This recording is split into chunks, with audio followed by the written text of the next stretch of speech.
बाल और कायद का पाकिस्तान ऐसा इस तरह के पाकिस्तान सोचा था। One of them tried to murder the Quaid also. यहाँ पे दिल्ली में हुआ था कि खास साहब ने कोशिश की थी छुरी से। अलामा की जो विजन थी वो हमने नहीं उसको अडॉप्ट किया, इंडिया ने किया। तो क्या लगता है इमरान खान सियासत में कहाँ गलती कर रहे हैं? 25 साल पहले मैंने रियलाइज किया था कि यही होना है जो हो रहा है। जो इस मुल्क से मोहब्बत करता है ना उसको अच्छी नजर से नहीं देखा। अब पाकिस्तान में क्या वाकई एचएसएन जैसा कोई एजुकेशनल इंस्टीट्यूट नहीं है? It was not known as HSN. इसका पहला नाम था चीफ्स कॉलेज पंजाब। एक जमाने में तो इमरान और मियाँ साहब और myself we used to, हमने बहुत टाइम स्पेंड किया हुआ इकट्ठे। आसिफ जरदारी साहब से भी, बीबी के साथ, because of the only political party that I ever joined on my own. सबसे बड़ी हीरा मंडी तो डिफेंस है, या गुलबर्ग होगी या मॉडल टाउन होगी, क्योंकि आवाम देखने वाले भी तो नहायत बेवकूफ़ ही है ना, उनको जो मर्जी दिखा दो। अस्सलाम वालेकुम ख़वातीन और हज़रात, welcome back to the first episode of एक न्यूज़ पॉडकास्ट। आज मैं जिस जगह मौजूद हूँ, जिस जगह बैठी हूँ, इस शख्स के अंदर एक अहद जिंदा है और लाहौर इस शख्सियत में है या वो लाहौर की पहचान है। आज हमारे साथ मौजूद हैं जनाब यूसुफ सलाहुद्दीन साहब। अस्सलाम वालेकुम, thank you so much for your time. कैसे हैं आप? बिल्कुल ठीक मरियम, वालेकुम अस्सलाम।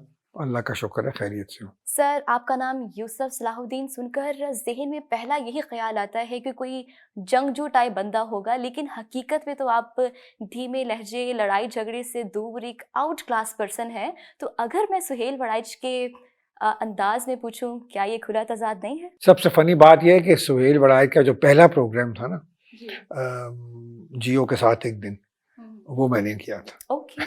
That is years and years ago। बाकी पता नहीं क्यों मेरे नाम से तो कभी किसी ने वायलेंस को या सख्ती को कभी इक्वेट नहीं किया। तो ना ही मेरी कोई जिंदगी में कोई ऐसा कोई अल्लाह के फजल से कोई ऐसे को वाक़े आते हैं कि मैं किसी से लड़ाई झगड़ा किया हो या okay. Because I am by nature I am very forgiving. Yeah that is true, that is true. यही तरीकाकार इंसान को अपनाना चाहिए। बिल्कुल। लोग आपको यूसुफ सलाहुद्दीन के नाम से कम और यूसुफ सली के नाम से ज्यादा बुलाते हैं, तो ये यूसुफ सली नाम किस तरह पड़ा, इसका तो जरा बैकग्राउंड बताएं। ये जो मेरे वालिद थे जिनका नाम था मियाँ सलाहुद्दीन, तो उनको जो शहर के लोग थे प्यार से मियाँ सली कहते थे। ओके, ठीक है, तो उनका था। और after he died people started calling me Yusuf सली, यू नो, उनके बेटे की निस्बत से होने के। तो ये फिर मैंने इसको अडॉप्ट कर लिया और मेरा फेसबुक या यूट्यूब चैनल या मेरा इंस्टाग्राम, जितना मेरा सोशल मीडिया, अब वो यूसुफ सली ही है। ओके। अब इस नाम से मुझे लोग ज्यादा पहचानते हैं। ओके। अगर यूसुफ सलाहुद्दीन आप कहेंगे तो हो सकता है कि चंद लोग उसको ना पहचानते हो। Okay, that's nice, that's nice. अपनी फैमिली, अपनी अर्ली लाइफ के बारे में कुछ बताएं। कहाँ पैदा हुए, कहाँ से तालीम हासिल की और बचपन कैसा गुजरा? मैं यहीं पैदा हुआ, इसी घर में। और मतलब पैदा में एक्चुअली हम, मेरी वालदा यहीं, मेरे वालिद और वालदा सारी फैमिली यहीं मुकीम थी। तो नवंबर 1951 में मेरी पैदाइश हुई, 17 नवंबर 1951 में। और कोई तकरीबन 5-6 साल की उम्र तक हम, मैं और मेरे बड़े भाई और मेरे वालिदैन इसी घर में रहे, बाकी सारी फैमिली के साथ। लेकिन फिर उसके बाद ये हुआ कि जावेद मंजिल जो अलामा साहब का घर था, तो डॉक्टर जावेद इकबाल जो मेरे मामू थे वो जा रहे थे पढ़ने बाहर। He was going to Cambridge अपना बाहर करने के लिए। तो उन्होंने मेरी वालदा से और मेरे वालिद से कहा कि ये घर खाली रहेगा तो आप वहाँ आ जाएं। सो हम वहाँ मूव कर गए। और फिर कोई 61 में गालिबन फिर हम, जो मेरे दादा ने जो गुलबर्ग में घर बनाया, जहाँ अब मेरी वालदा, मेरे भाई और मेरे चाचा का घर भी उसी कंपाउंड में, तो हम वहाँ शिफ्ट हो गए।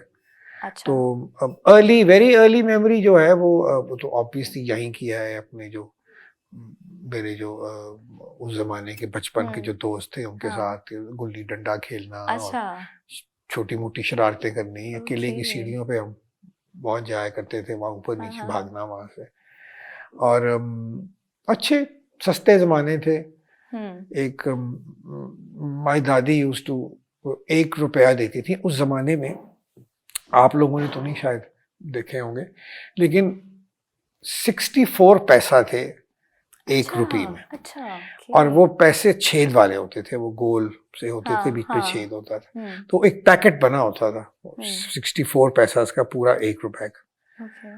तो मरियम तुम यकीन करो कि वो इतने ज़्यादा पैसे वो होते थे कि उनको खर्च, हम यहाँ साथ ही हमारे अब वो फौत हो गए हैं, फैज़ साहब थे कि उनकी पंसारी की दुकान थी, वहीं जाना, वहीं से वो कैंडीज और वो मीठे सिगरेट मिलते थे, वो कैंडी वाले के, वो प्रिटेंड करते थे, हम साथ उनको खा भी फिर जाते। तो इस तरह की चीज़ें खरीदनी, बहुत सी सारी गुडीज, और 1 रुपया बहुत बहुत होता था। इट वाज, आई मीन कि वो ज़माना था कि जब आई थिंक 2-2.5 आने की बॉटल होती थी। जब कोक आया तो कोका कोला की 4 आने की बॉटल थी। अच्छा, ये तो बहुत बाद की मैं बात बता रहा हूँ, आई एम टॉकिंग अबाउट 63-64 में। तो यही, अब तो यू कैन इमेजिन कि हमारे स्कूल में HSN में, जहाँ मैं बेसिकली 12 साल में वहीं अपना इंटरमीडिएट तक मैं वहीं था, तो हमारे टक शॉप में 1 रुपए में 2 बर्गर, जिसको हम कहते थे हॉट डॉग, अभी भी कभी कभी उसी कैंटीन में जाते हैं खाने के लिए, और 1 बॉटल जो थी उसकी पेप्सी की या कोक या कोई ऐसी कोई चीज़। अब 4-4 आने का बर्गर होता था, उसमें 2, एक बन के अंदर 1 शामी कबाब होता था, तो 2 वो और 1 बॉटल, पूरे 1 रुपए में एक पूरा मील होता था वो। It was so that's the thing, these things I remember of my earlier childhood. लोगों में ये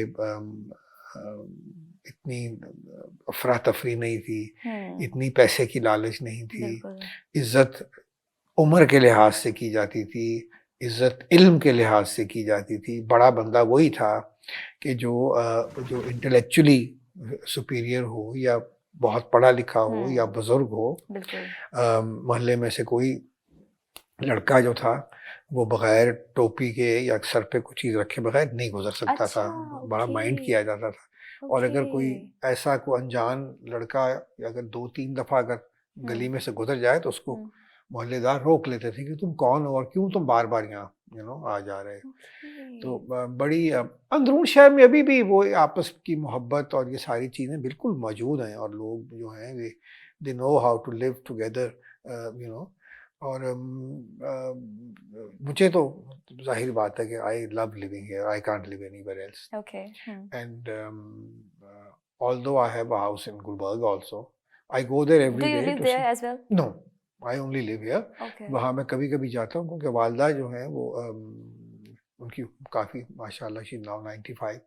तो कभी भाई अगर जाए शहर से बाहर तो फिर मैं उनके पास 1-2-3 रातें जितनी वो, अदरवाइज मुझे उनसे मिलने रोज जाता हूँ। यहाँ से तो आपको रहना यहाँ ज़्यादा पसंद है? सारे लोग जो है मैं समझता हूँ कि मेरी रूट्स इधर है, and it's lot of fun living here. I can't even explain to you कि इतना एक हर चीज़ जो है इट्स सो नियर।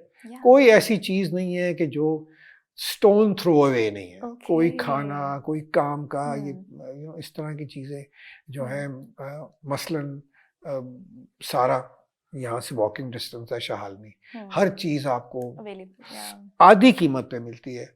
फिर आप दिल्ली दरवाजे वाली साइड पे आपको हर किस्म की देसी चिकन और लैम्ब और हर चीज़ आप आपको मिल जाता है। फिर फिश मार्केट है, पर मैं तो फिश मार्केट से वैसे कम खरीदता हूँ क्योंकि मेरा अपना एक, I love cooking my self, so I cook, I love cooking. वो भी मैं देख रही थी, you were cooking, खास तौर पे। तो everything is so close by and so much better over here.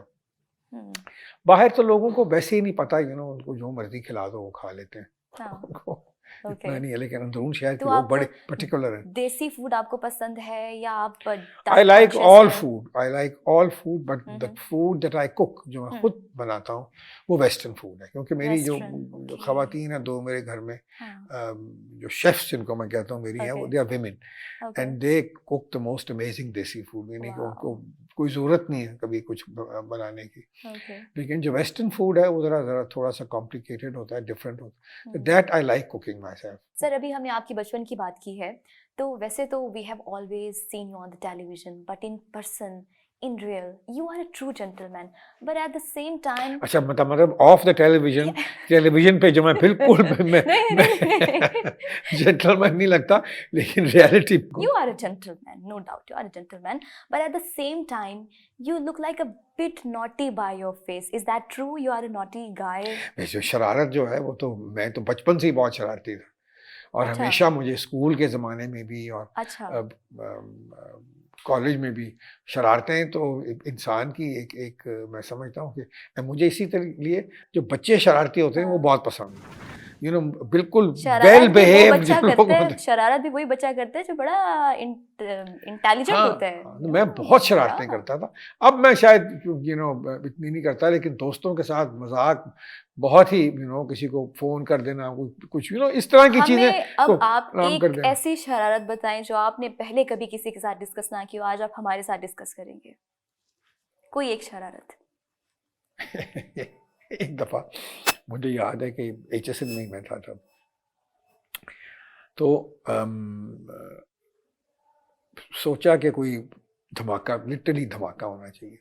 तो हमारे यहाँ ये मिलते हैं जिसको मैरिज बॉम्ब्स नहीं कहते, शादियों पे जो पटाखे चलाते हैं। या तो मैंने ये डिस्कवर किया कि अगर उसके ऊपर आप एक जलता हुआ सिगरेट रख दें, या उसको एक माचिस की तीली लेके उसके अंदर स्टिक करके जलता हुआ सिगरेट उसके ऊपर रख दें, तो इट टेक्स टाइम। वो आहिस्ता आहिस्ता आहिस्ता आहिस्ता चलते को 2, 4, 5, 6 मिनट में ना, तो वो जो है वो उसको इग्नाइट कर देगा। हाँ। तो मैंने वो जो बाथरूम था ना, जब ब्रेक हुई और जब ब्रेक ख़त्म हुई, तो मैंने वो उधर वो मेरे पास था, मैंने रख दिया और आके मैं क्लास में आराम से बैठ गया। अब मैं इंतज़ार कर रहा हूँ कि क्या होगा। तो खैर वो अब बचपन का ज़माना, इंसान हालांकि आई डोंट थिंक कि कोई अच्छी हरकत थी। फिर कोई 5, 6, 10 मिनट के बाद मुझे एक खौफनाक एक धमाका हुआ। How was और that क्योंकि reaction? मैंने किसी को नहीं बताया, हाँ। मैंने अपने बेस्ट फ्रेंड से भी ये बात मैंने शेयर नहीं की थी कि ये होने वाला है, ये होने एक वाला धमाका है, होने वाला या है। मैंने ये किया है, until I left college. Okay. तो वो जनाब धमाका हुआ, और वो जो कमोड था हाँ। वो उखड़ के तो वो बाहर खिड़की में जाके Oh my गार्डन में God. जाके गिरा। Everybody had a great laugh, और प्रिंसिपल साहब हमारे बड़े सख्त थे।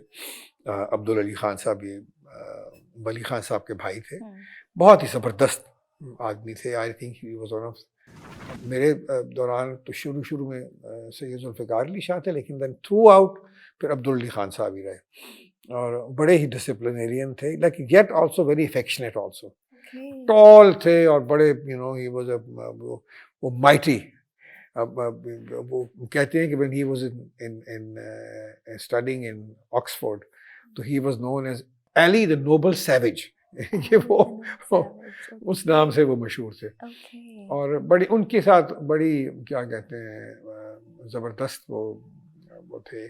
और मुझे याद है कि एक दिन उन्होंने अनाउंस किया, सब बहुत डरते थे उनसे, बिकॉज उनका बड़ा रोब था, बड़ा टेरर था, और वो इतना टेरर था कि मुझे याद है कि ये मेरे सामने की बात है कि अयूब खान के ज़माने में, जब अयूब खान के ख़िलाफ़ तहरीक चल रही थी, तो कोई स्टूडेंट्स जो थे अपना इसके गवर्नमेंट कॉलेज के या और कॉलेजेस के, मोटरसाइकिल पे कोई 50, 60, 100 स्टूडेंट आए, उन्होंने गेट फलांगा, उन्होंने कहा कि बंद करो, कॉलेज बंद कर। तो अब्दुल अली खान साहब जाके खड़े हो गए सामने उनके, और उन्होंने जेब में से निकाली पिस्टल। Oh my God. उसी वक्त वो सारा वो किया करा। तो ही वाज अ वेरी दिलेर आदमी भी थे। तो ये मुझे याद है। फिर एक दफ़ा उन्होंने ये किया कि उन्होंने सारे कॉलेज को कहा कि आज का एक दिन जो है ना, इट्स नो लॉज, ओके, कोई जो मर्जी कोई चाहे करे, ठीक है, no rules, all rules are suspended for 1 day. वो बड़ा फनी दिन था। कोई किसी लिबास में आ गया, कोई किसी लिबास में आ गया, किसी ने कुछ कर दिया, किसी ने बहुत ही हमने शरारतें की। और फिर उसके बाद पता नहीं क्या हुआ कि हमारे जो हेड मास्टर थे, he was an Englishman, mister dykes, तो उनके कमरे में किसी ने वो कोई चीज़ केमिकल को फेंक दिया अंदर, और फिर अब्दुल्ली खान साहब अपनी सोटी घुमाते हुए आए और उन्होंने सारों को इधर उधर रफा दफा कर दिया। और उसके बाद नहीं, उन्होंने ये दोबारा नहीं कभी किसी भी दौर में उन्होंने ये नहीं कभी दिया। तो कॉलेज का ज़्यादा, फिर उसके बाद मैं गवर्नमेंट कॉलेज में था 2 साल के लिए, लेकिन ज़्यादा वक्त मेरा HSN में ही, from kindergarten right on to till intermediate. अच्छा, मुझे ये बताएं, जवानी में अक्सर लोग लड़के अपना दिल किसी ना किसी लड़की को मैं हर वक्त ही, मेरा काम ही है। मुझे ये बताएं कि आपका दिल किसने चुराया? यूसुफ सली की पहली मोहब्बत कौन थी? यूसुफ सली की, हर आदमी की पहली मोहब्बत उसकी माँ ही होती है, उसके बाद ही कुछ और शुरू। देखिए, मोहब्बत के बगैर तो इंसान रह ही नहीं सकता, और मैं ही नहीं समझता कि मोहब्बत आपको सिर्फ एक बार होती है, उसके बाद नहीं होती है। आई थिंक आपको बार बार, पता नहीं, काफी दफा हुई होगी। इमरान खान से आप पहली दफा कहाँ मिले थे? स्कूल में, we were in school together. आप दोनों HSN में ही पढ़ते थे ना? तो अभी तक मेरा मतलब है कि HSN में, फिर उसके बाद फिर हमारा बहुत मिलना जुलना है।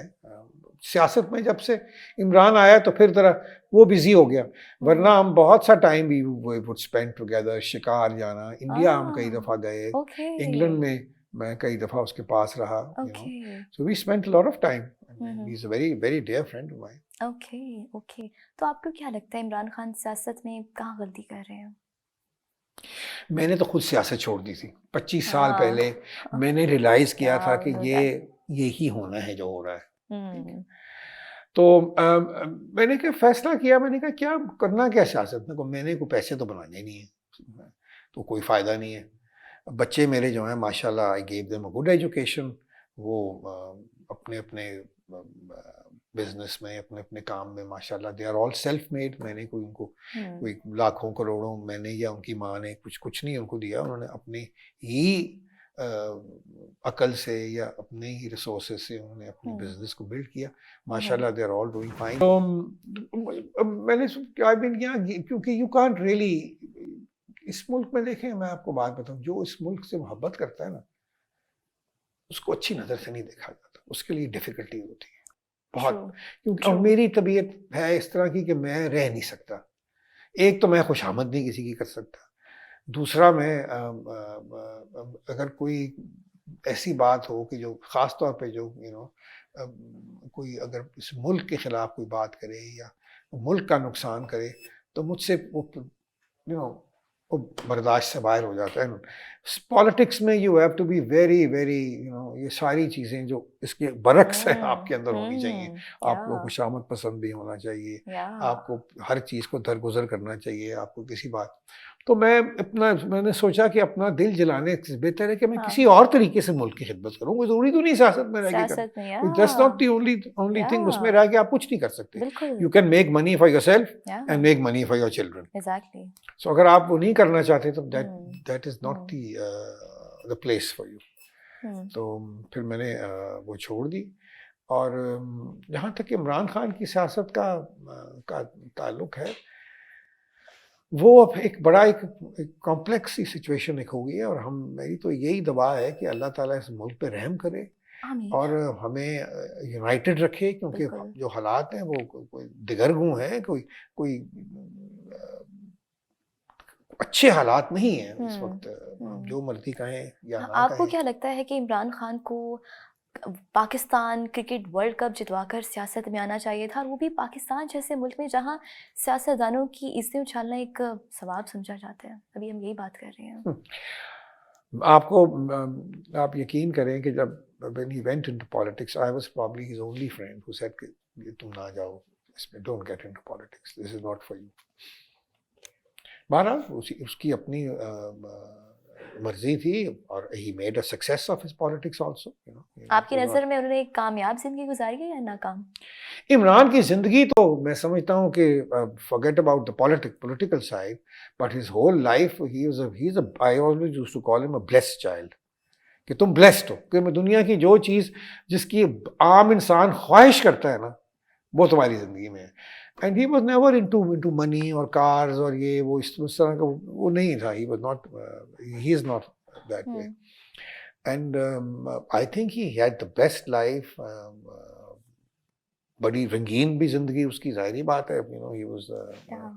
one of the most wanted men. Yeah, that is true. अभी भी आप देख लें, कितनी खवातीन जो है उसकी मैं देखता रहता हूँ, बहुत हाँ। परस्तार है। अच्छा, आप मुझे ये बताएं, आपकी नज़र में एक एचिसोनियन और एक नॉन एचिसोनियन में क्या बुनियादी फ़र्क है, और अब पाकिस्तान में क्या वाकई एचिसन जैसा कोई एजुकेशनल इंस्टीट्यूट नहीं है? HSN, it started as a very very elite school. It was not known as HSN. इसका पहला नाम था chiefs college Punjab, chief college जो कि पंजाब की जो अरिस्टोक्रेट्स थे या जो बड़े बड़े लोग थे, जिम्मेदार, उनके लिए ये इसको बनाया गया था। और इसमें फिर महाराजे भी आ जाते थे, जिस तरह महाराजा पटियाला है, बहुत सारे जो महाराजे हैं वो यहाँ पढ़े थे। जिस तरह अपना नवाब हैदराबाद थे, या जो मुक्ति फैमिली थी, not only in Punjab but in fact सारा ही जो पाकिस्तान का मौजूदा हिस्सा है उसमें से Punjab of course and Balochistan, people from the frontier also, and what is now Punjab in India, ये सारे महाराजा कूच बिहार और दूसरे, यहाँ मुझे नाम इस वक्त याद नहीं आ रहे, काफ़ी क्योंकि उन सब के जो उन्होंने, जिस तरह नवाब बहावलपुर ने वहाँ बहावलपुर हाउस कंस्ट्रक्ट किया, अभी तक है वो, और महाराजा पटियाला ने जो गुरुद्वारा था वो उन्होंने बना, तो उनकी सबकी थोड़ी थोड़ी सी कंट्रीब्यूशन। तो it was an elite school. Then later on it was came to be known as, जो लॉर्ड एचसन थे यहाँ के जो गवर्नर थे, तो उन्होंने उनके नाम पे पर एचसन कॉलेज। लेकिन मुझे याद है कि जब हम कभी पूछते थे ना किसी टांगे वाले से या कुछ, तो चीफ कॉलेज ही कहा जी, चीफ कॉलेज जाना है, आओ जी चीफ कॉलेज जाना। तो बड़े सालों तक ये क्या कहते हैं वो नाम रहा। नो डाउट दैट जितनी फैसिलिटीज़ हैं वहाँ, और इट्स नॉट जस्ट के आपको ये सिर्फ पढ़ाई, लेकिन आपकी बेसिक ग्रूमिंग भी की जाती है। एक ज़माने में तो कहते हैं कि बाकायदा अंग्रेज़ों के ज़माने में तो इनको they were taught how to dance also, और प्रॉपर इनको छुरी कांटे से खाना, ये जो सारा था, ये भी was all part of the thing. क्योंकि मेरे ज़माने तक भी आई वाज देयर फ्रॉम 68, एक साल में फ्लंक भी हो गया था, I was not well so I didn't pass. तो उस्ताद जो थे ज़्यादातर, हम हेडमास्टर्स वर ऑलवेज ब्रिटिश, ठीक है, प्रेप स्कूल का हेडमास्टर भी और सीनियर स्कूल का हेडमास्टर भी। जो जूनियर स्कूल था उसकी एक पुरानी हमारी थी, एंग्लो इंडियन थी, वो मिसेस डॉरथी गोर, वो काफ़ी साल तक, मतलब she stayed there till almost, she was very very old. तो काफ़ी अंग्रेज़ उस्ताद थे, तो इन्फ्लुएंस जो था वो, मेरा मतलब है थोड़ा बहुत, मुझे याद है कि एक हमारे टीचर आए थे, बड़े कुछ 7 फुट लंबे, mister do temple, he was Canadian, history पढ़ाते थे वो। अब हिस्ट्री पढ़ाते थे वो, तो वो जब बात आई 1857 की, तो वो हमें पढ़ाए अपना द इंडियन म्यूटनी। मैंने कहा ये तो, मैंने कहा हमें हमारे घर में ये बताया जाता था कि ये this is the war of independence. इसलिए घर की जो तालीम होती है ना, दैट्स वेरी इंपॉर्टेंट, कि घर में आपको कम से कम तालीम आपकी जो स्कूल में जो भी सिखाए। तो मेरा फिर काफ़ी उसके साथ मेरा मतलब झगड़ा हो गया। उसने कहा कि नो, तो मुझे उसने क्लास से बाहर निकाल दिया। तो फिर मैंने भी एक तरीके से ज़रूर, यानी कि हमने सारी क्लास ने फिर मिलके पिन्नी शिन्नी को लगा दी थी उसकी कुर्सी के नीचे। वो होती थी, वो वोवन नहीं होती थी कुर्सियाँ, तो उनके अंदर इस तरह इधर उधर करके बीच में लगा दो, वो मारा। तो ये ज़रूर था कि, लेकिन हमें उर्दू की तालीम भी वहाँ अच्छी दी जाती थी, फ़ारसी पढ़ाई जाती थी अगर आप लेना चाहें तो। और ख़ास तौर पे हमें ये जो होती है, एक हमारे टीचर थे जो कैलीग्राफी हमें सिखाते थे, हम्म, और वो तख्तियाँ हमें मिलती थी, हाँ उनको हम वो गाची गुची हाँ लगाते थे, हाँ। फिर कलमों से खुद कलम घड़ते थे, फिर वो अच्छा। और बड़े वो बिल्कुल कायदे आज़म स्टाइल के वो अचकन, ओह और उर्दू स्पीकिंग थे, वाओ। बड़े, और बालों में तेल लगा हाँ हुआ, और बिल्कुल सब। हाँ। तो वहाँ बैठ के क्लास होती थी हफ्ते में 2 दफ़ा। अच्छा। तो हम फिर अपना खुशखती जो थी, क्लास का हम्म। नाम ही खुशखती था, खुशखती। या खुशखती, तो हम फिर वो भी हम करते थे। तो ये चीज़ें, मतलब ये फैसिलिटीज़ थी ना, देखिए ना, राइडिंग है, टेंट पेगिंग है, हम्म। टेनिस है, फुटबॉल है, या क्रिकेट है, क्रिकेट ग्राउंड देखने बिल्कुल। के, आई थिंक इतनी खूबसूरत क्रिकेट ग्राउंड शायद सारे हम्म। पाकिस्तान में नहीं है। हम्म। फिर मुझे याद है कि मैं पीछे एक दफ़ा चंद साल पहले तो नसीरुद्दीन शाह साहब आए हुए थे, तो उनको मैं ले गया। वो जब भी आते हैं यहाँ मेरे पास ही ठहरते हैं, मेरे बहुत अच्छे दोस्त हैं, वो भी, उनकी फैमिली भी, उनकी हम्म। वाइफ। तो मैं उनको एक दिन मैंने कहा, अच्छा आपको दिखाता हूँ मैं अपना पुराना स्कूल। अच्छा। सो हमारे टीचर थे वहाँ मिस्टर लैंग लैंग, जो एक अंग्रेज़ थे, और बिल्कुल हमारे बाप की तरह बहुत ही ज़बरदस्त इंसान थे। मैं समझता हूँ कि अगर ज़िंदगी में मैंने कोई वली देखा है ना, तो वो शख्स था। ओके। वो इतने साल उसने सिर्फ पाकिस्तान की खिदमत की। He died at the okay. Age of 102। Oh हमने उसकी रियली। 100वीं सालगिरह भी उनकी वहाँ मनाई है जश्न में। मैं वाओ। यहाँ मेरे घर में उनकी हर साल उनकी सालगिरह, यहीं सारे स्टूडेंट्स सब मिलते थे। अब तो खैर मैरिड थे, उनकी हाँ। बेगमात और सब मिलके तो बड़ा हम एंजॉय करते थे। हम्म। और उन्होंने एक्चुअली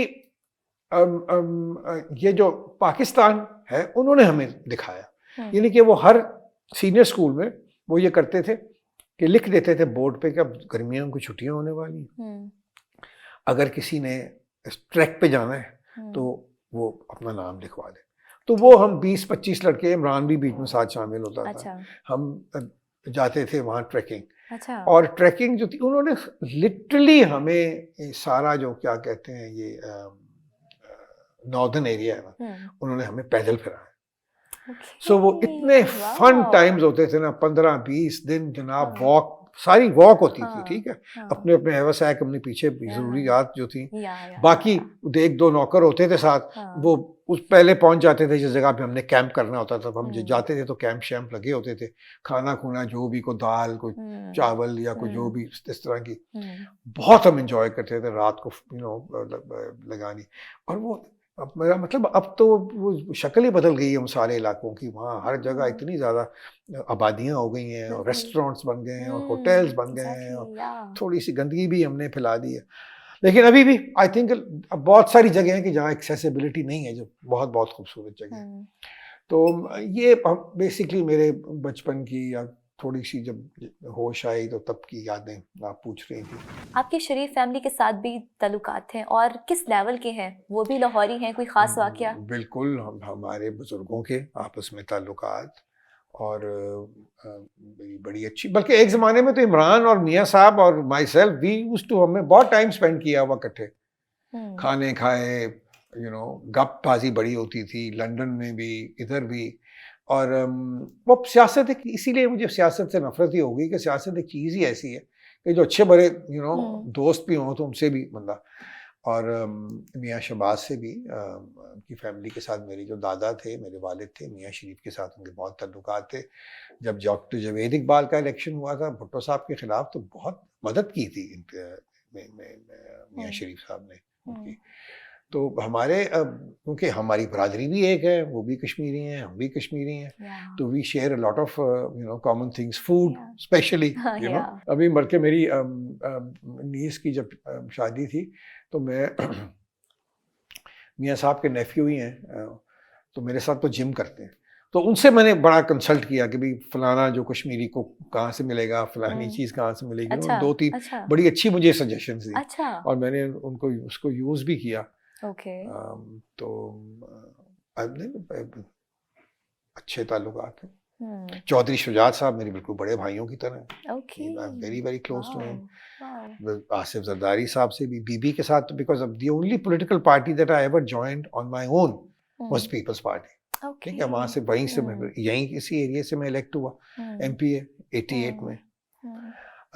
फिर इलेक्शन भी हो गया मियाँ शहबाज के खिलाफ, हाँ अब नेशनल असेंबली का इलेक्शन, या व्हिच आई लॉस्ट।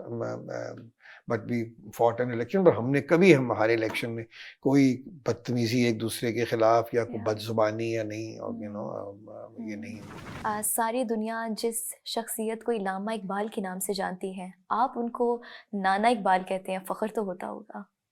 नहीं, मैं तो मेरी वालदा 6 साल की थी जब उनका इंतकाल हो गया, तो मुझे तो कोई मौका ही नहीं मिला उनको कुछ कहने का। लेकिन हम जब रेफर करते हैं, हम अपनी वालदा से जब बात करते हैं तो नाना जी ही कहते हैं, नाना जी या नानी जी। नाना जी किस तरह करते थे या क्या कहते थे। अच्छा, क्या आपने इकबाल का नवासा होने का कभी नाजायज़ फ़ायदा उठाया है? किसी को तड़ी लगाई होगी तो मुझे नहीं जानते मैं कौन हूँ, इकबाल का नवासा हूँ इकबाल का। बल्कि मैं हमेशा इस चीज़ को, अगर किसी को नहीं पता तो I never go ahead and से कि जी मैं इकबाल का नवासा हूँ या कुछ इस तरह की चीज़, बिल्कुल नहीं। और मैं ये समझता हूँ कि ये इस नहीं, तरह कभी ना कभी तो आपने कहीं बोला होगा या कभी कुछ नहीं। इकबाल का जिक्र हुआ होगा, आपने बोला होगा। इल्लामा साहब का जिक्र हुआ है, बेशतर लोग जो हैं, काफ़ी लोग तो जानते हैं कि मैं उनका नवासा हूँ। इसमें तो कोई ऐसी बात नहीं है, बल्कि that is it's a big burden on you, because you have to, आपको हर वक्त केयरफुल रहना पड़ता है। बहुत बड़ा बोझ है आपके ऊपर। इसका एक ऑनर भी है और एक बोझ भी है। You are carrying the name of your elders, जिनकी सारी दुनिया में, बल्कि सारे मुल्क में इतनी रिस्पेक्ट हो। माय नाना एंड माय दादा, both of them were very very respected people. ये आप कालीन देख रही हैं सामने, ये वो कालीन है। 1940 में जब इजलास हुआ था 23 मार्च का, तो ये स्टेज पे ये कालीन बिछा था। बिकॉज माय दादा जो थे मियां अमीरुद्दीन साहब, वो पिंडाल कमेटी के चेयरमैन थे और उनका जिम्मे था, ये जो जलसा था उनके जिम्मे था ये। तो ये जो घर था, तो आप कह रही थी तो मैं सुन रहा था आपको जो इंट्रोडक्शन दे रही थी, ये घर, तो ये नजरिया पाकिस्तान इसी घर से उठा। अलामा साहब का भी यहाँ हर वक्त आना जाना और बहुत नज़दीकी थी। और एक इंस्टीट्यूशन थी जो हमारे बुजुर्गों ने कायम की थी, अंजुमन हिमायत इस्लाम, जिस पे ये इस्लामिया कॉलेज रेलवे रोड और Islamia college civil line, Islamia college ऊपर रोड, और बाद में हिमायत इस्लाम, बहुत से हमारे बुजुर्गों ने अपनी 1/3 प्रॉपर्टी उस ज़माने में डोनेट करती थी। और भी जो मुसलमान थे पंजाब के, क्योंकि यहाँ पंजाबियों का कोई वाली वारिस नहीं था।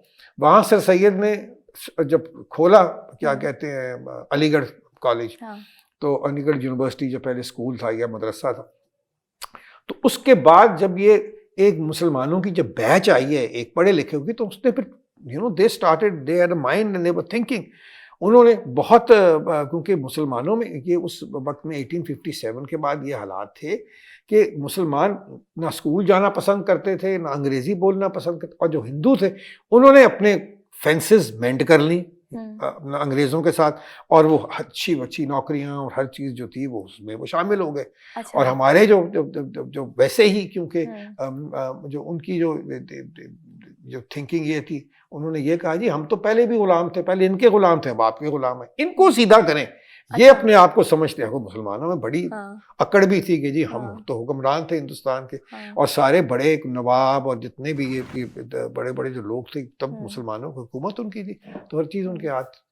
तो उसके बाद इनका ये फिर उसी सर सैयद से कंसल्ट करके उन्होंने यहाँ फिर अंजुमन बनाई, उसने स्कूल बनाए, कॉलेज बनाए। और फिर आप देखें कि वक्त के साथ साथ जब पाकिस्तान मूवमेंट की जो बात आई, तो सारी मूवमेंट जो थी वो इस्लामिया कॉलेज के स्टूडेंट्स ने चलाई।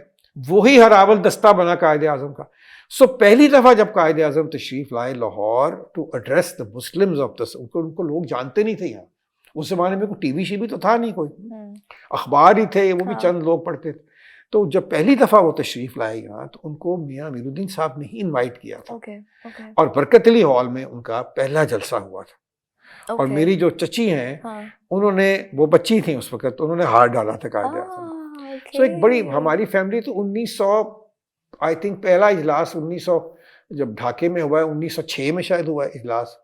तो जो 1907 में कराची में इजलास हुआ है, तो उसमें मेरे जो दादा के जो कज़न और उनके छोटे भाई मियां ज़हूरुद्दीन, जो कासिम ज़िया के दादा थे, इन्होंने फैमिली को रिप्रेजेंट किया उस इजलास में अंदर। तो एक बहुत पुरानी ये एसोसिएशन है, और उनकी ये सब चली आ रही। तो बहुत, और जब ये 1940 का इजलास भी जब हुआ है तो ये उस वक्त यहाँ बड़ी फायरिंग हुई थी, कुछ उससे कुछ चंद रोज पहले यहाँ, हाँ बिल्कुल यहाँ जब फज्जा पाए वाला है, हाँ हाँ यहाँ हाँ तब एक हाँ कहते हैं मैदान होता था, और यहाँ जो ओके खाकसारों का जुलूस था, हम्म तो अंग्रेज़ों ने उनके ऊपर गोलियां बरसा दी, और बहुत से मुसलमान, क्योंकि खाकसार मुसलमान ही थे, हालांकि पाकिस्तान के हक में नहीं थे वो बहुत सारे मारे गए। तो ये उस वक्त की जो हुकूमत थी, सर सिकंदर याद चीफ मिनिस्टर थे पंजाब के, बल्कि उस जमाने में प्राइम मिनिस्टर कहा जाया करते थे, प्राइम मिनिस्टर ऑफ पंजाब, अच्छा क्योंकि ये सारा हिंदुस्तान का जो हाँ पंजाब है हाँ वो भी इसमें शामिल था। अच्छा तो उन्होंने कहा कि जी नहीं, ये जलसा नहीं हो सकता, आप पोस्टपोन कर देंगे, वो कर देंगे। तो एक नवाब जुल्फ़िकार ममरोट और मियाँ बशीर अहमद साहब, हम्म जिन्होंने बड़ी मशहूर वो नज़म पढ़ी थी और लिखी थी, मिल्लत का पासबान मोहम्मद अली जना, उसी जलसे में उन्होंने पहली दफ़ा पढ़ी थी। और मेरे दादा, ये 3 लोग थे कि इन्होंने, क्योंकि ये रिसेप्शन कमेटी थी उसकी, उस जलसे की, तो इन्होंने कहा कि हम तो नहीं, हमसे तो जलसा हर हालत में करना है। तो फिर इनको वहाँ बुलाया गया सेक्रेटेरिएट में लाहौर के, वहाँ इनकी मीटिंग हुई, जो मुसलमान मिनिस्टर थे, और they try to convince them, the chief minister also, कि आप ना करें। तो इन्होंने कहा नहीं, हम कायद आज़म को फ़ोन करें। कायद आज़म तब दिल्ली में थे, इन्होंने फ़ोन किया और उन्होंने कहा कायद को कि जी हम फुली रिस्पॉन्सिबल हैं, ये तारीख नहीं बदलनी चाहिए, जो मर्जी हो। तो कायद ने कहा हाँ ठीक है। फिर वो तशरीफ़ लाए बाय ट्रेन, यहाँ आए लाहौर के रेलवे स्टेशन पे, इन तीनों ने उनका इस्तकबाल किया, और पहली चीज़ जो उन्होंने की, वो जो इंजर्ड थे, जो मुसलमान खाकसार तरीके, उनकी वो इयादत पे गए, उनके अफसोस पे वो, हालांकि one of them try to murder the Quaid also. यहाँ तक दिल्ली में हुआ था कि खाकसार ने कोशिश की थी छुरी से अटेम्प्ट, लेकिन वो बहुत बड़े और अजीम लोग थे, वो इन चीज़ों की परवाह नहीं करते थे। अच्छा तो ये आप हिस्ट्री का थोड़ा सा मैं आपको बता दूं कि, और यहाँ हर साल जो सालाना जलसा होता था अंजुमन का, उसमें सारे हिंदुस्तान के, और बल्कि एक दफ़ा तो जो मुफ्ती थे फ़लस्तीन के, वो भी उसमें शामिल हुए। और यहीं वो जो 3 दिन का वो जलसा होता था, उसमें तकरीरें होती थी। आप देख लें ना, आप ये इकबाल और कायद का पाकिस्तान ऐसा है, इस तरह के पाकिस्तान सोचा था उन्होंने? नहीं सोचा था ना। तो उसकी वजूहात क्या हैं, ये बहुत लंबी कहानी। तो ये मैं अब आपको अर्ज़ कर रहा था। तो अल्ताफ़ हुसैन हाली साहब जो थे, अलीगढ़ मूवमेंट ने ही मुसलमानों को हाइप दिया, और जब पढ़े लिखे नौजवान मुसलमान निकले, फिर उनको कोई डीसी लगा और कोई कमिश्नर लगा बाद में, और कोई किसी तरफ गया, तो यहाँ के मुसलमानों को भी होश आई कि भी हम तो यहाँ तो चपरासी लगे हुए हैं सारे, ज़्यादा से ज़्यादा, एक बार जॉब ही नहीं। तो जब फिर ये अंजुमन ने ये कॉलेजेस स्कूल्स बनाए, तो जाहिर बात है यहाँ भी एक तबका एक खड़ा हो गया नौजवानों का, और इनके लिए फ्री एजुकेशन थी, इनके लिए कोई, they didn't have to pay anything, जो अफोर्ड कर सकता था वो देता था, जो नहीं अफोर्ड कर सकता था वो नहीं देता था। और ये बात मुझे याद है, एक दफ़ा इकबाल डे पे राज खालिद साहब, जो हमारे प्राइम मिनिस्टर भी थे पाकिस्तान के, इकबाल डे पे मुझे याद है कि उन्होंने ये तकरीर की थी यहाँ अलहमरा में, और उन्होंने कहा था कि अगर अंजुमन ना होती तो हम जैसे लोग तो शायद जाहिल ही रह जाते, हम तो अफोर्ड ही नहीं कर सकते थे पढ़ाई किसी किस्म की। तो ये बड़ा एक इम्पॉर्टेंट जुड़ा हुआ। तो अल्ताफ़ हुसैन हाली साहब तशरीफ़ लाए, और काफ़ी उनकी उस वक्त उम्र मेरे ख्याल शायद कोई 90 के करीब होगी, और बहुत ही ज़ईफ़ थे। तो वो तकरीर करने उठे, तो उनकी आवाज़ जो थी, उस ज़माने में माइक शाइक तो होता नहीं था, तो आवाज़ जो थी वो आवाम तक नहीं पहुँच रही थी, जो लोग उस हॉल में थे। ठीक है। तो अल्लामा इकबाल ने उनसे रिक्वेस्ट की कि अगर आप मुझे इजाज़त दें तो आपकी जो नात आप पढ़ना चाहते हैं वो मैं पढ़ देता हूँ। अच्छा। तो फिर उनको इजाज़त दी, तो फिर तरन्नुम में अल्लामा साहब ने उनकी बड़ी मशहूर नात है, वो नबियों में रहमत लक़ब पाने वाला, मुरादें गरीबों की भर लाने वाला, वो फिर उन्होंने ये नात जो थी वो उन्होंने पढ़ी थी। तो ये एक तो कभी इंशाल्लाह कभी किताब में कोई लिखूंगा तो उसमें ये बहुत सारे और जो भी चीज़ें मुझे इल्म है, क्योंकि हमारे तो घर में यही होता था, रात की कहानियाँ हमारी ये होती थी कि कायदे आज़म ने ये किया। अच्छा। फिर मोहतरमा फातिमा जी ना आई तो उन्होंने क्या किया, क्या कहा, क्या खाया, क्या पी, यानी कि लिटरली हमारी इसी तरह ही ग्राउंडिंग हुई। तो मैं ज़रूर फॉर द कमिंग जनरेशंस ये उसमें दर्ज करने की कोशिश करूँगा। अच्छा सर, अभी जो आप मुझे कारपेट कलीन के बारे में बता रहे थे, क्या ये वो कारपेट है जिसपे कायदे आजम ने खड़े होकर पाकिस्तान एक मांगा था, या बिल्कुल। उसकी तारीखी हैसियत क्या है, क्या डिमांड की थी? वो तो हमारा लाहौर डिक्लेरेशन थी ना, जिसको हम कहते हैं अब कि लाहौर डिक्लेरेशन यही थी कि हम एक आज़ाद मुल्क बनाएंगे, हिंदुस्तान से आज़ाद, जहाँ जो मुसलमान होंगे उनकी हुकूमत होगी, उनकी हुक्मरानी होगी। हम नहीं रहना चाहते। और कायद का बड़ा क्लियर मौक़िफ़ था। वो कहते थे कि अगर इकट्ठे भी हम रहते हैं तो हम तो 1/3 ही रहेंगे और इजारादारी जो थी वो इन्हीं की होगी। और वो ये जानते थे कि इनकी जो नीयत है वो आप तो अब यहाँ हो रही है। अब तो जो भी हिंदुस्तान में हो रहा है और जो मुसलमानों के साथ सलूक हो रहा है वो कोई छुपी तो ढकी छुपी बात तो नहीं है। तो कायदे आज़म ने एक और बड़ी सिंपल सीधी बात की थी कि हम, और देखें उस से कितनी देर के बाद 1940 में आपने पाकिस्तान, क्योंकि 1940 से पहले मुस्लिम लीग कोई पार्टी नहीं थी, कोई उसका मंशूर नहीं था, कोई, it was a collection of मुसलमान जो लोग बैठे और करते डरते थे। तो 1940 में ये पार्टी बनी, जब एक नस्बुल ऐन इनके सामने आया, एक मंजिल इनकी, एक टारगेट इनको दिया गया कि हमने अचीव करना है, वो पाकिस्तान है। फिर ये एक सियासी पार्टी बनी और फिर आपने 7 साल के अंदर आपने पाकिस्तान अचीव कर लिया। इलामा इकबाल आपकी पैदाइश से पहले ही वफात पा चुके थे, लेकिन आपने अपनी वालदा मोहतरमा से कभी अपने नाना अबू के बारे में कुछ कहानियाँ सुनी होंगी, कोई कहानी उनकी हमारे साथ कोई शेयर करें? उनको जो भी उनकी कहानियाँ हैं वो मैंने उनकी ज़िंदगी में 2 उनके इंटरव्यूज़, 2 या 3, एक औरिया मकबूल जान साहब ने किया था उनका इंटरव्यू, और एक खुद हमने as a family doctor Javed Iqbal का और अम्मी का इंटरव्यू किया था, और एक मुजीब रहमान शामी साहब ने किया था उनका इंटरव्यू। अच्छा। 2 किए थे। आज we thought that was enough. जो उनको याद था उनको भी ज़्यादा, क्योंकि शी वाज, उनको अपनी वालदा तो बिल्कुल ही याद नहीं। She was only 3 when she passed away. तो अलामा साहब की जो थे तो उनको इतना ये ज़रूर याद है कि जब लास्ट नाइट थी उनकी तो ये सो नहीं रही थी। अच्छा।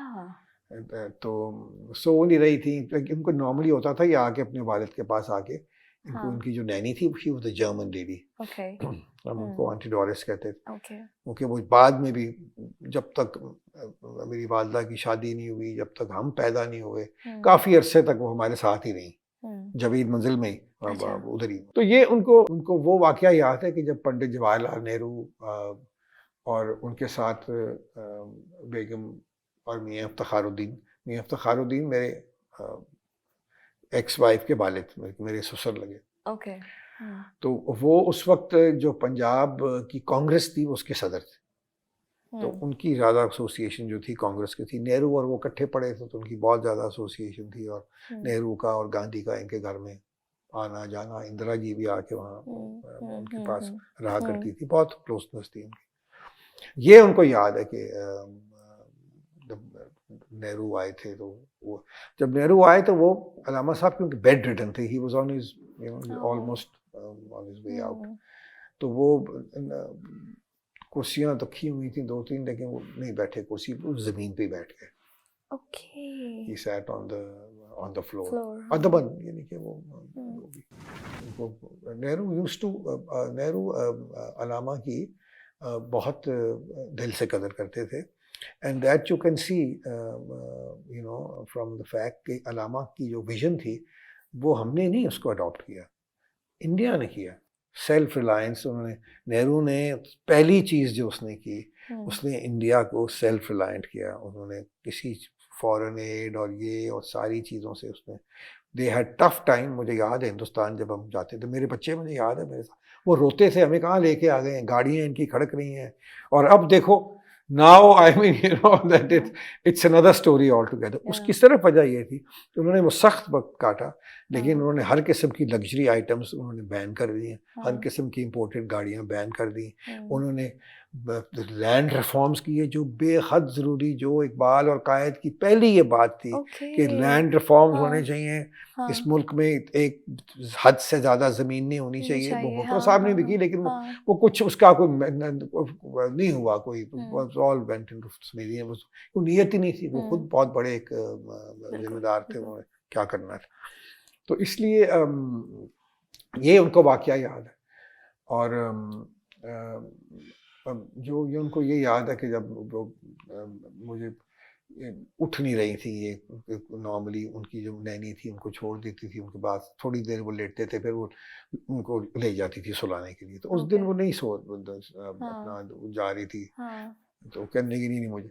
तो उन्होंने कहा आंटी डोरिस को, अलामा साहब भी, रहने दो इसको, आई थिंक शी नोज ये मेरी शायद आखिरी रात है। बच्चों को इंट्यूशन शायद हो जाता है, तो फिर वो उधर ही सो गई। तो जब वो सो गई तो फिर वो उन्होंने उसको उठा के तो उनको उनके बेड पे लेके गई। सुबह जब उठी तो उस वक्त तक उनका इंतकाल हो गया। बाज़ारे हुस्न पुराने दौर पे अरूज पर था, लेकिन अब तो कुछ है ही नहीं। हाँ, अब उन्होंने यहाँ सारे आ गए मोची, और उनकी सारी केमिकल और उनकी बदबू और उनकी फैक्ट्रियाँ, और ख़तरा हर वक्त किसी केमिकल के डब्बे को आग लग गई तो सारा शहर ही उड़ जाएगा। हाँ, ये भी एक बहुत बड़ा सानिया है। मुझे याद है कि किसी ने नवाब कालाबाग को सब गवर्नर थे वेस्ट पाकिस्तान, तो उनको किसी ने कहा कि जी आप ये बाज़ार बंद करवा दें। उन्होंने कहा तुम्हारा दिमाग ठीक है, मैं यहाँ बाज़ार बंद करवा दूँ तो ताकि बाकी सारे शहर में फैल जाए। तो अब क्या हुआ है, सबसे बड़ी हीरा मंडी तो डिफेंस है, या गुलबर्ग होगी, या मॉडल टाउन होगी, या मुस्लिम टाउन होगी, या ये यहाँ से तो उनको भगा दिया। और मैं समझता हूँ कि ये हमारे बिल्कुल कल्चर का एक बहुत एक flavour part of our culture.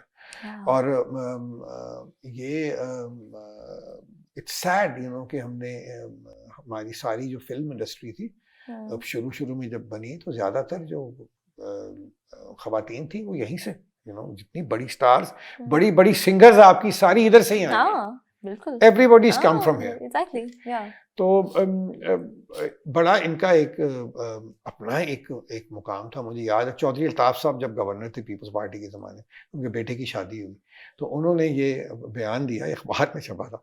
उन्होंने कहा मुझे बेहद अफसोस है कि मैं अपने बेटे की शादी पे मुजरा नहीं कर सका, क्योंकि ये हमारे पंजाब का विरसा है, विरासत, ये हमारी ये हमारी है कि हम ये कस्टम है कि हम यू नो लड़के की शादी पे ज़रूर हम यू नो करवाते हैं। तो अब एक्चुअली ये आई थिंक ज़्यादा मुलायत यहाँ फैल गई, और यू नो हर चीज़ को हमने अन इस्लामिक कह दिया, ये भी अन इस्लामिक है, वो भी अन इस्लामिक है।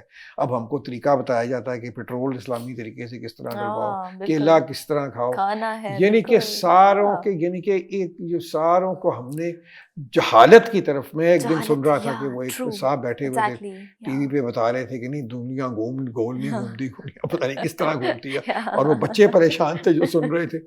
सो मेरा मतलब है कि ये क्या, ये सारी चीज़ें जो हैं ये क्या हैं, ये एक हम अपनी आइडेंटिटी याद रखें एक बात को कि ये मुल्क जो है ये एक नज़रिए पे कायम हुआ है। दुनिया में दो ही ऐसे मुल्क हैं जो किसी नज़रिए पे कायम हुए हैं, एक पाकिस्तान है और एक इसराइल है। अगर आप अपने नौजवानों में अपना नज़रिया ही उनको नहीं पता होगा, कोई पूछेगा कि पाकिस्तान को बनाने की ज़रूरत क्या थी, हिंदुस्तान के साथ ही रहते, जाते अमृतसर में रोज मिठाइयाँ खाते, और फिर दिल्ली में जाके तो हम निहारी खाते, और ये सारी चीजें बॉम्बे में जाके हम फिल्में देखते। हासन जी, लीला बंसाली ने इस पर कैसा काम किया था? देखिए उनका जो राइटर था पाकिस्तान आया था, और फकीर सैफ जो है फकीर खाने वाले, वो भी एक, उनकी फैमिली भी बहुत पहले से यहाँ लाहौर में मौजूद थी, और इनके जो एंसेस्टर्स थे रंजीत सिंह के ज़माने में, एक रंजीत सिंह का फाइनेंस मिनिस्टर था और दूसरा फॉरेन मिनिस्टर था। टू इम्पॉर्टेंट पोस्ट थे एट दैट टाइम। तो उनसे उनकी मुलाकात हुई, वो भी मुझे बता रहे थे। उनका मैंने जब उसने मुझे ये कहानी सुनाई तो मैंने उससे कहा उसका कोई ताल्लुक ही नहीं है यहाँ के हीरा मंडी से। वो सारी की सारी जो फिल्म मुझे लगता था कि कोई लखनऊ या कोई यू नो दिल्ली का कोई के कोई हैं, हम्म, महल हैं। ऐसे तो आप सारी हीरा मंडी आप फिर के देख लें, कोई ऐसे पैलेसेस या महल्लात नहीं थे। हाँ, ठीक है, डिसेंट लिविंग उनकी थी या जो भी थी, पर इस तरह का नहीं था।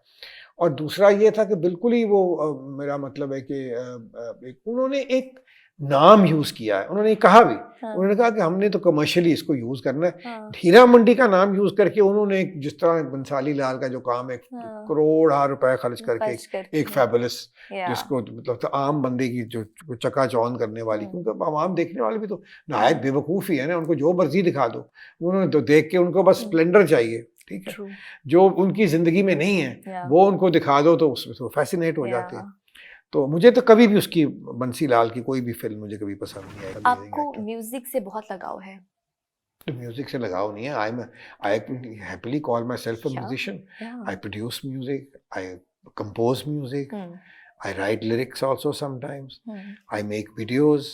और हम्म, मेरी वीडियोज जो है बहुत सारी जो हैं वो जो अ, पाकिस्तान के जो कौमी नगमे हैं, मतलब वो फातिमा जना के ऊपर, मोहतरमा फातिमा जना के ऊपर आज तक कभी किसी ने वीडियो नहीं बनाई। या मैंने उनके ऊपर उनकी कायद आज़म के ऊपर, पाकिस्तान की मूवमेंट के ऊपर बहुत सारी मेरी इस तरह की वीडियोज़ हैं। फिर मेरे अपने गाने भी हैं जिनकी वीडियोज़ बनी। फिर मेरा प्रोग्राम भी है विरसा हेरिटेज रिवाइव, वो भी नाज़िया हसन का टाली दे थले बह के भी आपने वो कंपोज भी किया मैंने था। उसको लिखा और कंपोज किया था। हम्म, अली अज़मत का वो भी किया था, हाँ, गरज बरस, गरज हाँ, बरस, या वो भी मैंने किया था। या और भी बहुत सी सारी चीज़ें हैं। I mean, वो भी मैं तो कभी I have never really tried to या ब्रिंग अप दिस फैक्ट कि मैं कंपोजर भी हूँ और ये भी हूँ। मैं समझता हूँ कि ये चीज़ें जो हैं ये इनका कोई ख़ास तौर पे मैं समझता हूँ कि मेरी दो जो चीज़ें हैं, एक जो राहत के साथ मैंने कवालियाँ की हैं। हाँ, राहत ने आई थिंक पिछले काफ़ी सालों से अगर उसने कोई कवाली की है ना तो सिर्फ मेरे साथ ही की है।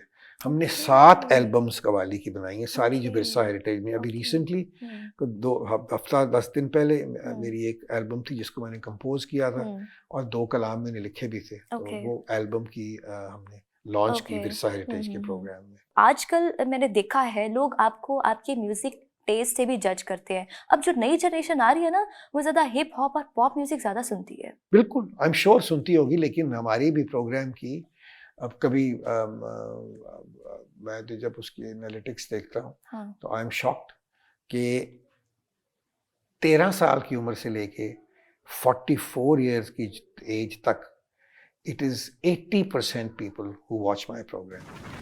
एंड उसकी जो रेंज इस तरह है कि 48% पाकिस्तान में देख रहे हैं और ऑलमोस्ट 40% हिंदुस्तान में लोग देख रहे हैं। सो उसकी and then Indians and Pakistanis all over the world they see this program and the reason is because there is no other program like it.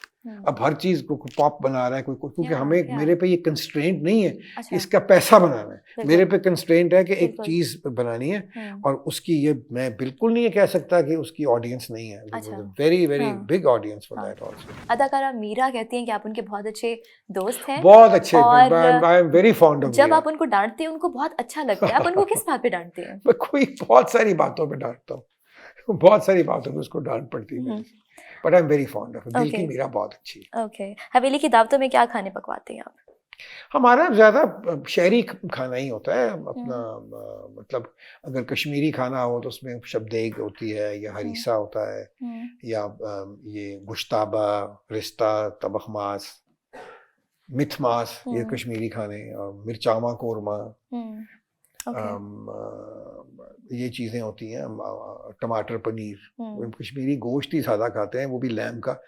सब्जियां कम ही खाते हैं, चिकन भी ऑलमोस्ट उनकी कोई इतनी कोई डिशेस नहीं है। और बाकी हमारा धून शहर का खाना मतलब बहुत अच्छा जो यहाँ बनता है, धनिया गोश्त है या गाजर गोश्त है। आजकल तो गाजर गोश्त का और गोभी गोश्त का मौसम है, तो ये तो वो बिल्कुल उस तरह बना के फिर साथ जो चपातियाँ हैं उन पे मक्खन, घर का मक्खन लगा के, उसको पंजाबी में कहते हैं चोपड़ना, चोपड़ी रोटी है उसके साथ। एंड ऑफ कोर्स ये सारे जो खाने हैं। पर हमारे इर्द गिर्द खाना इतना अच्छा है। यहाँ आरिफ होटल है, बिल्कुल दो, एक तो आरिफ चटखारा है और एक आरिफ होटल है जिसकी कढ़ाई होती है। वो कढ़ाई शाह साहब जो हैं वो अपने साथ जब आते हैं तो उनको फ्रीज करा के ना तो ओके उनको हम साथ पैक करके देते हैं, वो अच्छा लेके जाते हैं, उनको इतनी पसंद है ओके ओके बहुत। आई थिंक ये हम्म आरिफ होटल की जो कढ़ाई है शायद हम्म सारे पाकिस्तान में इससे अरे हम अच्छी टेस्ट कढ़ाई नहीं है। करेंगे इसे कभी। अच्छा सर, यहाँ पर बड़े बड़े नवाब आते होंगे, बाज़ारे हुस्न भी जाते होंगे, इस दिल में कोई राज दफन है? हमारे यहाँ तो कोई कोई याद नहीं है कि कोई नवाब यहाँ आते थे और बाजार हुसैन में जाते थे। लोग आते होंगे, हम तो बहुत उस वक्त जब से गए हैं तो वी वर वेरी यंग।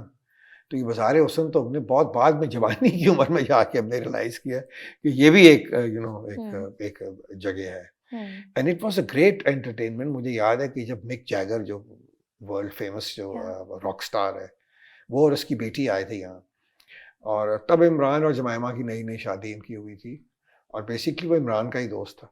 तो उसने ये मैं भी उसको इमरान के साथ ही लंदन में एक दो दफ़ा मिला ओके था। उसने पाकिस्तान आना था तो उसने रिक्वेस्ट की कि मुझे ज़िंदगी में एक शौक़ है कि मैं नुसरत फ़तेह अली खान को सुनूं। अब सोचो वो अपनी ओके इतना अभी तक की okay very relevant and big या रॉक स्टार मिक या जैगर।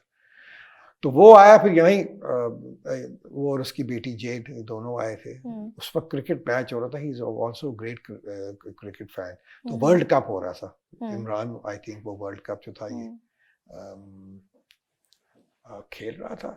नहीं, आई थिंक जब उसकी शादी हुई तो उसने छोड़ दिया वो तो उस वक्त, he left cricket then at that time. तो यहाँ पर हमने उसके लिए अरेंज किया, ये सामने तख्त पे खान साहब बैठे और उसने गाया। तो एक दिन तो उसने ये किया, दूसरे दिन मैं उसको ले गया हीरा मंडी। ओके मैंने कहा चलो तुम्हें ये, और वो इतने फैसिनेट हो गए। तो उसकी जो बेटी थी ना जेड, उसने घुंघरू बांध के तो उसने खुद डांस किया वहाँ। तो I think it was and a lot of people जो बाहर से हमारे मेरे गेस्ट्स आते थे या बाहर हिंदुस्तान से लोग आते थे, तो उनको हम जरूर भेज देते थे कि यहाँ जाओ जाके। और बड़ा डिसेंट होता था, कोई ऐसी को ये लड़कियां इस तरह की कोई थी नहीं, लिबास ये बड़ा पूरा पहनती थी, कोई इस तरह का कोई ऑब्सीन किस्म का लिबास भी नहीं पहनती थी। अब इनको आई सपोज उस जमाने में माहौल भी थोड़ा सा इसी तरह का ही था। तो एक आई थिंक इट वाज ये बड़ी ज्यादती इसके सख्ती इन लोगों पे की गई। इनको लिटरली इनको मेरा मतलब है कि और अब आप देख लें क्या सारे शहर में माशाल्लाह क्या कहते हैं ये गंद फैला हुआ है, अगर आप उसको गंद कहते हैं, ठीक है। और हर जगह, और दूसरी बात ये है कि अब वो इतने बुरे, आज आपको देखें कि जिस तरह मैंने सुना है कि जो ये होते हैं ये मुजरे तो उनको कह ही नहीं सकते, क्योंकि मुजरे होते थे, उनके साथ म्यूजिशियंस होते थे, तबला होता था, हारमोनियम होते थे, वो डांस घुंघरू पहन के गाती भी थी डांस। अब तो वो डेक लगा देते हैं इंडियन गाने, और उसके ऊपर वो जो मर्जी कपड़े पहने हो या ना पहने हो तो वो डांस होती है। वो आप उसके ऊपर आप देख लें इन सोशल मीडिया पे चल। सो वो एक आर्ट भी खत्म हो गया जो एक्चुअली एक आर्ट था, ठीक है। और दूसरा, और इनको बड़े बड़े उस्ताद सिखाते थे। यहाँ कौन किसकी बैठक यहाँ नहीं थी, अपना बरकत अली खान साहब की बैठक यहाँ थी, ये जितने पटियाला वाले हैं अपना इनकी बैठक यहाँ थी, शाम 84 वाले। तो ये लड़कियां जो थी ये उन्हीं से ही सीखती थी गाना। they were taught from the very best teachers। वो डिपेंड करता था कि आप, क्योंकि इनके भी तो जो तवाइफें होती हैं इनके भी ख़ानदान होते हैं, कोई बठिंडे की है जी, कोई कश्मीर की है, कोई हुजरो, जिस तरह मसलन खुर्शीद हुजरो वाली। अभी मैंने रिसेंटली दो प्रोग्राम में मैंने उनकी जो बहुत बड़ी गुलकारा थी, और अलामा साहब जो थे वो उनकी फेवरेट सिंगर थी और उन्होंने अलामा साहब की ज़िंदगी में ही अलामा साहब का कलाम बहुत गाया, ख़ास तौर पर, और रिकॉर्ड्स पे मौजूद है वो, ख़ास तौर पे शिकवा उनका तो आउटस्टैंडिंग है, उनका जो उसमें उनका पड़ा हुआ शिकवा। तो ये एक अब इसको चीज़ को हमें क्या कहते हैं, हम तो कहते हैं फिल्म ना देखो, ये ना करो, वो ना करो, यानी कि वी आर सॉर्ट ऑफ कि स्टेज के ऊपर जो मर्जी फाशी हो रही है वो ठीक है, लेकिन यहाँ कोई अगर कोई डांस नॉर्मल कर रहा है, उसकी माँ भी बैठी है, सजिंदे भी 10 बैठ वो 10। So we are confuse nation, हमें कोई अपनी शनाख्त है ही नहीं, अपनी आइडेंटिटी नहीं है। और जिस मुल्क की जो उनकी जो आइडेंटिटी है वो अगर उनके यूथ से गायब हो जाए तो वो फिर मुश्किल कायम रहते हैं, फिर बहुत उनको बहुत बुरे वक्त से में। बिल्कुल। अच्छा सर, हुकूमत ने बसंत पर पाबंदी लगा रखी है, दिल तो करता होगा बसंतबाजी का? मैं फ्रैंकली आपको बताऊं कि मुझे खुद पतंग उड़ाना कोई इतना शौक नहीं था, लेकिन मैं एंजॉय बड़ा करता था। वो जो समा होता था ना, हाँ। गुड्डियाँ क्या कहते हैं उड़ रही हैं और दोस्त मेहमान आ रहे हैं और खाने। जब मैंने सियासत छोड़ी ना, तो मैंने ये सोचा कि मैं अब क्या करूं। It came to my mind, मैंने कहा इससे बड़ा फायदा हो सकता है बसंत से। अब हुआ यूं, फिर उसका क्या कहते हैं आ जाता है बीच में। बसंत हम किया करते थे एज अ फैमिली, क्योंकि हमारा ताल्लुक अंदरून शहर से था, सारा खानदान ही आ जाता था बसंत वाले रोज, औरतें भी आदमी भी, खाने पकते थे, छतों पे चढ़ के हम गुड्डियाँ उड़ाते थे सारे, और कुछ चंद दोस्त क्लोज फ्रेंड्स आ जाते थे। सो ये एक अगर ये चलने दिया जाता तो हमारा तो प्लान ये था कि बसंत चाहे एक दिन की हो, एक रात, एक शाम और दूसरे दिन शाम तक। बाकी बेशक काइट फ्लाइंग आप बैन कर दें, ना चलने दें अगर आपको ये प्रॉब्लम है कोई। और अब ये एक पूरा, उससे पहले हम फेस्टिवल कर सकते थे, वी हैड प्लान के भी कोई बहुत सारी चीजें, तकरीबात लोग करते, इवेंट। मेरे बेटे की जो इवेंट मैनेज कंपनी है वो बसंत के दिनों में ही शुरू हुई थी। ही स्टार्टेड ड्यूरिंग बसंत। तो बहुत सी इवेंट मैनेज कंपनी जो थी बसंत में आ गई की वजह से। So we can expect a good Basant in the coming maybe. मुश्किल लगता है, आई थिंक इतनी है ही नहीं किसी में, अकल ही नहीं। हम मांग तांग के गुजारा कर लेंगे, क्या जरूरत है हमें अपना पैसा खुद क्रिएट करें, खुद हम कमा लें कुछ, हम we should feel proud of we don't need that. अच्छा, वैसे आई एम वेरी इम्प्रेस्ड कि आपने अभी तक इस बिल्डिंग को इतना टिप टॉप रखा हुआ है। कुछ हवेली के बारे में तो कुछ बातें बताएं। हवेली जो थी ये रंजीत सिंह के ज़माने में जो लाहौर का जो मिलिट्री कमांडर था, आप कह सकते हैं जो कोर कमांडर था, उसका रेजिडेंस भी था, और उसकी सुपरविजन में सारा असला, बारूद, गोला जो था वो सब जो था वो था। और रंजीत सिंह की जब तक सिखों की हुकूमत थी ये बारूद खाना ही रहा, और उसके बाद फिर ये अंग्रेज जब आए थे अंग्रेज़ों की मलकियत हो गई। हमारी फैमिली में ये 1862-63 में आई, क्योंकि हमारा जो ओरिजिनल हवेली थी जहाँ पानी वाला तालाब है, जो अंग्रेज़ों की पानी का सिस्टम नहीं था, यहाँ कुएं होते थे हर जगह, कुएं से लोग पानी इस्तेमाल करते। तो अंग्रेज़ों ने ये पानी वाला तालाब वो जो बनाया, वाटर स्टोरेज टैंक्स, तो वो हमारी हवेली वहाँ थी। लेकिन since that was the highest spot in Lahore, तो वो पानी वाला जो स्टोरेज था वहीं बनता है जो सबसे ऊंची जगह, चाहे 1 इंच का भी फर्क होना यूएफ में। तो उन्होंने वो हमसे एक्वायर करके तो उसकी जगह हमें ये property they the. So since then we've had it. अच्छा, अभी भी मुझे हवेली के बारे में बता रहे थे, मुझे भी एक ख्याल आया है। वैसे ज़्यादातर हवेलियों में ना भूतों का भी बसर होता है। आपके यहाँ कितने जिन भूत हैं? मैं अकेला ही भूत हूँ यहाँ, और कोई नहीं, दो अदर भूत है। कई आबाद जो घर होते हैं उनमें कहाँ, वो जो वीरान घर होते हैं उनमें आई सपोज इस तरह की कुछ चीजें होती हैं। नो डाउट आपकी हवेली हमेशा से ही एक फन मौसीकी का मरकज रही है, लेकिन देखने वाले अब कहते हैं कि आहिस्ता आहिस्ता यहाँ वहाँ खामोशी छा रही है। क्या ये तासुर दुरुस्त है? किधर खामोशी छा रही है? मतलब इस हवेली में आहिस्ता आहिस्ता अब खामोशी छा रही है। देखने वाले ये कहते हैं। कौन किसने देखी? कुछ लोग कहते हैं कि अब आहिस्ता आहिस्ता खामोशी छा रही है सवेली में। चले वो समझते हैं तो फिर उनको समझने दें। यहाँ तो माशाल्लाह इतनी रौनक, आपके आने से पहले मेरे ख्याल कुछ 10-12 लोग अमेरिका से आए हुए थे वो देखने के लिए, फिर कुछ अंग्रेज आए हुए थे देखने, फिर दो सिख हजरात थे। वो यहाँ तो सारा दिन यही लगा रहता है। तो अब आप अपनी म्यूजिकल नाइट अब कब करवा रहे हैं? मैं अभी 2 मैंने की हैं। अभी मैं 2 साल मैंने नहीं की अपना विरसा हेरिटेज का प्रोग्राम में, और चीज़ें कर रहा था। I was working for a British UK based YouTube channel Sufi score, उसके लिए मैं कर रहा था। तो वो मैंने प्रोग्राम्स किए, वीडियोस उनके लिए किए, बहुत सारा काम किया। अब नाउ आई एम, और मेरे ख्याल गैप ही देना चाहिए, 2009 में शुरू किया था। लॉन्गेस्ट रनिंग एवर प्रोग्राम था ये पाकिस्तान की टेलीविजन हिस्ट्री में, और 2022 में मैंने तक मैंने किया। तो आप सोच लो कितने साल हो गए, 11-12 साल तो हो गए ना, 12 साल। फिर 2 साल का गैप, तो ईज आउट करने से को जरा अब मैंने दोबारा शुरू किया। मैं आपको बता रहा था कि मेरी अपनी एल्बम से उसका लॉन्च हुआ। फिर दूसरा प्रोग्राम जो मैंने किया, वहादत रमीज़, हमारे बहुत ही खूबसूरत गाने वाले फनकार हैं, और उनका भी किया। अब इंशाल्लाह मैं अली ज़फ़र से आज मेरी बात हो रही थी, हम I want to do one program with him आप also. मुझे बुलाएंगे तब जब अली जफर आएंगे? मैं जरूर, are you interested in music? या मैं आपको आई एम। आपको बुलाएंगे, आपसे बात करेंगे प्रोग्राम में, ओके। we'll definitely, और भी जो प्रोग्राम, मेरी कोशिश है कि कम से महीने में 2 हो जाया करें। इनको प्रोग्राम को प्लान करते बनाते, इट्स नॉट इजी कि बिठा दिए सिंगर को तो एग्जैक्टली। ठीक है, अच्छा आखिर में आप हमारी इस नौजवान नस्ल के लिए कोई पैगाम देना चाहेंगे?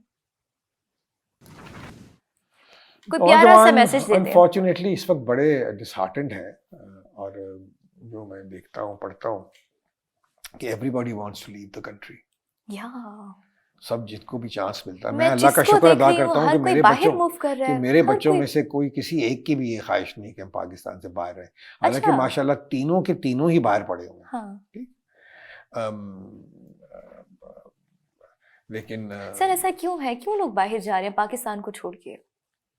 लोग आई थिंक थोड़े से डिसहार्टेंड हो रहे हैं, लेकिन मैं ये कहता हूँ कि देखिए अच्छा वक्त भी आता है, बुरा वक्त भी आता है। सो नौजवानों से हमेशा मैं यही कहता हूँ कि वो इकबाल का उनको मैं ये शेर सुनाता हूँ कि मिल्लत से अपना रिश्ता तो इस्तबार रख, पैवस्ता रहे शजर से उम्मीदें बाहर। क्योंकि जो पाकिस्तानी बाहर भी जो गए होंगे वो भी कोई इतने खुश नहीं है, अगर उनमें उनको यहाँ हालात इस तरह के मिलें जिस तरह बाहर मिलते हैं, वो मौका मिले तो कोई भी शायद पाकिस्तान ना छोड़े। Sir thank you so much for your time, it was an absolute pleasure to have you. बहुत ही इंटरेस्टिंग कन्वर्सेशन रही मेरी आपके साथ, और टाइम गुजरने का तो मुझे पता ही नहीं चला। आई होप कि आप लोगों ने भी इंजॉय किया होगा। आप लोगों से मुलाकात होगी अगले एपिसोड में एक नए गेस्ट के साथ। तब तक के लिए खुदा हाफिज़।